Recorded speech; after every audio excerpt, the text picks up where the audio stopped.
aktivitas dan pelayanan Anda melalui renungan pagi Pulang ke Rumah, dituliskan oleh Ellen G. White bersama Pendeta Denny Kanejo. Selamat mendengarkan.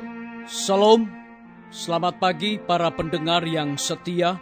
Selamat menikmati hari yang baru. Selamat menerima berkat Tuhan melalui audio Renungan Pagi. Renungan Pagi saat ini tanggal 10 April 2020 berjudul Belajar untuk tidak bersandar pada diri sendiri. Ayat inti kita terdapat di dalam Matius 18 ayat yang keempat. Demikian firman Tuhan. Sedangkan barang siapa merendahkan diri dan menjadi seperti anak kecil ini, dialah yang terbesar dalam kerajaan sorga. Mari kita ikuti penjelasannya.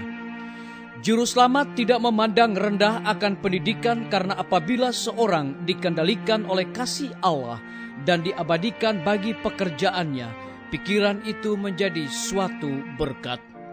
Tetapi ia melewati orang-orang pintar pada zamannya, karena mereka itu hanya bersandar pada diri mereka sendiri, sehingga mereka tidak dapat merasakan penderitaan manusia dan menjadi teman sekerja dengan orang yang dari Nazaret itu. Hal utama yang patut dipelajari oleh orang yang akan menjadi pekerja bersama Allah adalah pelajaran tentang tidak bersandar pada diri sendiri, lalu mereka bersedia untuk diberi tabiat Kristus. Hal ini tidaklah didapat oleh pendidikan dalam kebanyakan sekolah ilmu pengetahuan di dunia ini. Buah-buah kebijaksanaanlah yang didapat dari guru ilahi sendiri. Yesus memilih nelayan yang tidak berpendidikan karena mereka tidak disekolahkan dalam tradisi dan adat istiadat yang salah pada zaman mereka itu. Mereka adalah orang-orang yang sanggup karena pembawaannya, dan mereka rendah hati dan mudah diajar, orang-orang yang dapat dididiknya bagi pekerjaannya. Dalam langkah hidup yang biasa, banyak orang yang dengan sabar melakukan pekerjaan hidup sehari-hari tidak menyadari bahwa ia memiliki kuasa yang jika digunakan akan mengangkat dia pada suatu taraf yang sama dengan orang yang dihormati oleh dunia. Jamahan tangan diperlukan untuk membangkitkan kesanggupan yang masih terpendam. Orang seperti itulah dipanggil Tuhan untuk menjadi teman sekerjanya, dan diberikannya kepada mereka itu kesempatan bergaul dengan dia. Tidak pernah ada seorang besar di dunia ini seperti dia. Apabila murid-murid selesai mendapat pendidikan dari juru selamat, mereka tidak lagi bodoh atau tak berpendidikan. Mereka menjadi seperti dia dalam pikiran, tabiat, dan orang lain pun menerima pengetahuan yang telah mereka peroleh dari Yesus. Pekerjaan pendidikan yang tertinggi bukan hanya untuk menghubungkan pengetahuan, tetapi untuk memberikan tenaga yang penting yang diterima melalui hubungan pikiran dengan pikiran, jiwa dengan jiwa. Hanya hidup yang dapat menghasilkan hidup. Maka alangkah luar biasa kesempatan mereka itu yang selama 3 tahun tiap-tiap tenaga pemberi hidup yang telah memberkati dunia ini.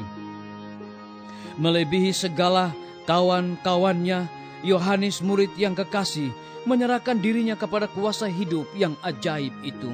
Ia berkata, "Hidup itu telah dinyatakan dan kami telah melihatnya, dan sekarang kami bersaksi dan memberikan kepada kamu tentang hidup kekal yang ada bersama-sama dengan Bapa yang telah dinyatakan kepada kami."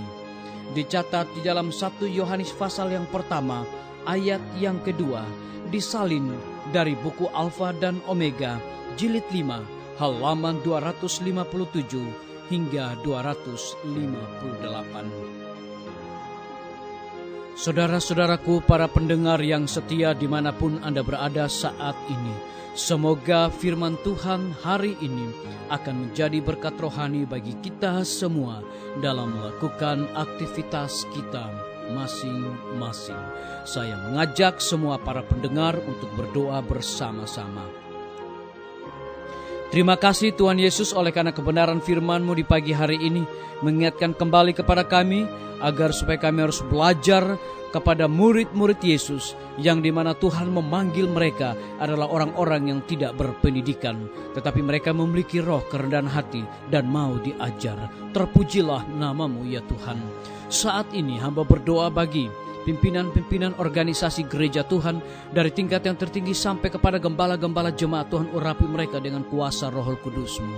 Hamba menyerahkan semua guru-guru, kepala sekolah, dan semua anak didik di setiap lembaga pendidikan. Saat ini mereka sedang libur Tuhan oleh karena berkembangnya virus corona. Tuhan, lindungi dan pelihara mereka dimanapun mereka berada saat ini.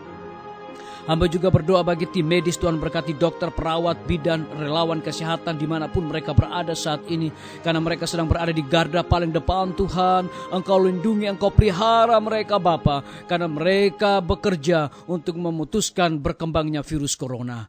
Hamba juga berdoa bagi TNI, Polri, PNS, wira swasta, petani, pedagang, nelayan. Hamba serahkan mereka ke dalam tangan Tuhan. Engkau berkati mereka, Engkau juga lindungi mereka Tuhan. Hamba juga berdoa bagi para pendengar yang setia yang berulang tahun di hari ini. Biar dengan bertambahnya usia yang Tuhan berikan bagi hidup mereka, mereka selalu bersyukur kepada Tuhan senantiasa. Hamba menyerahkan pemerintah kami dari tingkat yang tertinggi sampai kepada pemerintahan yang paling terendah yang ada di desa-desa bahkan RT-RT. Kiranya Tuhan urapi mereka dengan hikmat dan kuasa sorga, untuk mereka bekerja dengan sungguh-sungguh, dan lebih daripada itu ya Tuhan, mereka sangat membutuhkan pertolongan kuasa Tuhan yang ajaib, untuk mereka dapat memutuskan berkembangnya virus corona di bangsa dan negara kami, khususnya Provinsi Nusa Tenggara Timur yang kami cintai. Terima kasih Tuhan Yesus. Dengarlah doa dan permohonan kami Bapa, dan mau mengampuni segala dosa kami, karena kami sudah berdoa hanya di dalam nama Tuhan Yesus dan Juru Selamat kami. Amin. Sampai jumpa. Tuhan Yesus memberkati kita semua. Betapa ku rindu negeri yang indah yang disediakan Bapa. Sana orang saleh memuji Tuhan, di surga senang kekal. Ku rindu ke surga, sana rumahku, rindu masuki gerbang mutiara. Tak pernah bersusah atau gentar, di surga ku hidup.